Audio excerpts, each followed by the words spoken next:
Assalamualaikum warahmatullahi wabarakatuh. Apa kabar semuanya? Semoga selalu sehat, dilancarkan rezekinya, dimudahkan segala urusannya. Amin. Nah, di video kali ini saya akan berbagi informasi terkait pencairan bantuan PKH tahap 2 maupun BPNT tahap 2 tahun 2025.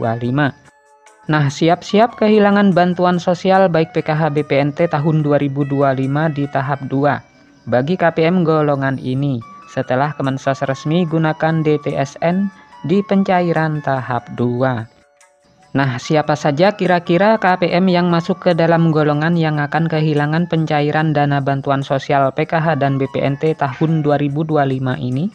Maka dari itu simak terus videonya sampai selesai agar supaya tidak ketinggalan informasinya. Nah, perlu diketahui bersama bahwasanya telah resmi berlaku aturan baru ya, dan siap-siap kehilangan pencairan bansos PKH dan BPNT tahun 2025 bagi KPM golongan ini setelah Kementerian Sosial resmi menggunakan data baru yaitu DTSE di penyaluran tahap 2. Nah, seperti yang kita tahu bahwa saat ini Kemensos sudah resmi menjadikan DTSE sebagai acuan data baru di tahun 2025. Dan di waktu yang sama DTKS resmi dihapus dan kini berlaku aturan baru sesuai yang ditetapkan Kemensos melalui DTSE. Nah, dengan adanya data tunggal sosial ekonomi nasional, data setiap KPM akan dirombak total sehingga KPM lama tidak bisa secara otomatis masuk ke daftar data baru.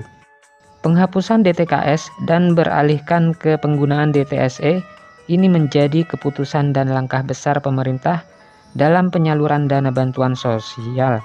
Sehingga tidaklah heran ya jika KPM lama kehilangan bantuan sosial PKH dan BPNT tahun 2025 di tahap 2. Walaupun perubahan ini membawa dampak baik dalam hal keakuratan dan validasi data lebih terjamin, namun tidak akan semua KPM bisa tetap menjadi penerima bansos di tahun 2025 ini.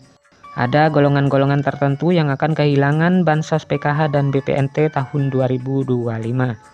Dan golongan tersebut tentunya sudah ditetapkan oleh Menteri Sosial sesuai dengan hasil pengolahan data DTSE.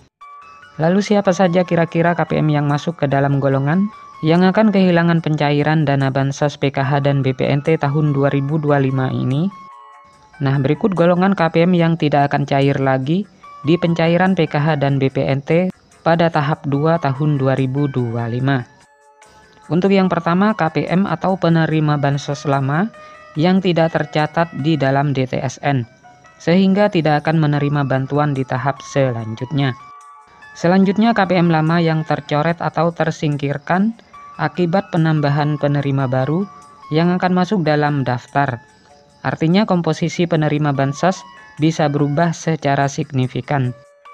Selanjutnya, golongan KPM yang masuk graduasi ya, di mana keluarga penerima manfaat yang sudah mandiri atau dianggap tidak lagi memenuhi kriteria akan dikeluarkan dari daftar penerima bantuan sosial tahun 2025.